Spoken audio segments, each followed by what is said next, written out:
If you had 4 mitzvot and you could only choose one, which was the one you think the halacha would mandate us choosing over the others? We have welcoming in guests, Hachnasat Orchim, Bikur Cholim, visiting the sick, Nichum Avelim, which is comforting the mourners, or L'sameach Chatan v'Kala, bringing happiness and joy to the Chatan v'Kala and providing for their needs. There's a strong argument to be made for each one of these being the top in comparison to the other.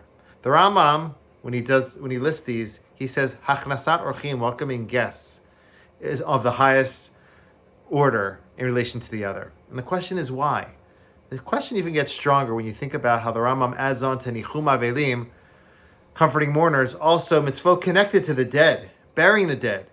Hachnasat Orchim, welcoming guests, is on even a higher level than burying the dead. So the question is, why does this take precedence?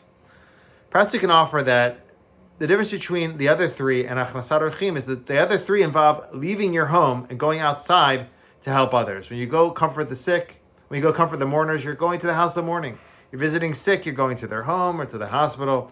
When you're bringing happiness and to the Chatan v'Kala, you're providing for their needs, that's outside of your home. That's in their life. Welcoming in guests, hosting guests, Hachnasat Orchim, is in your home. It's in your own personal space.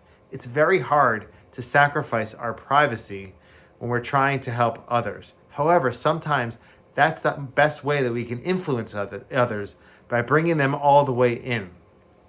Hachnasat Orchim, on one hand, is the easiest of the 4, in the sense that we do it all the time. You might have a guest over on Shabbat, or for Yom Tov, or for whenever. You're welcoming in guests, and it's something that we do often. The Rambam is trying to tell us here that nevertheless, it's on the highest level, even if we do it kind of often. On the other hand, it can be quite difficult, perhaps even more difficult than the others, because the others allow us to retain our own sense of personal space, our privacy. Welcoming in guests to our home, that involves an invasion of our privacy in some respects. And it's difficult. It can be very difficult sometimes. And we have to find that balance between our private time and also bringing in others into our personal space. One has to know the boundaries for oneself. But one should not become complacent and not bring others into their homes. We're obligated to. And when we do so, we do not only benefit those who are bringing in, we benefit ourselves as well as we perform the higher of these 4 mitzvot.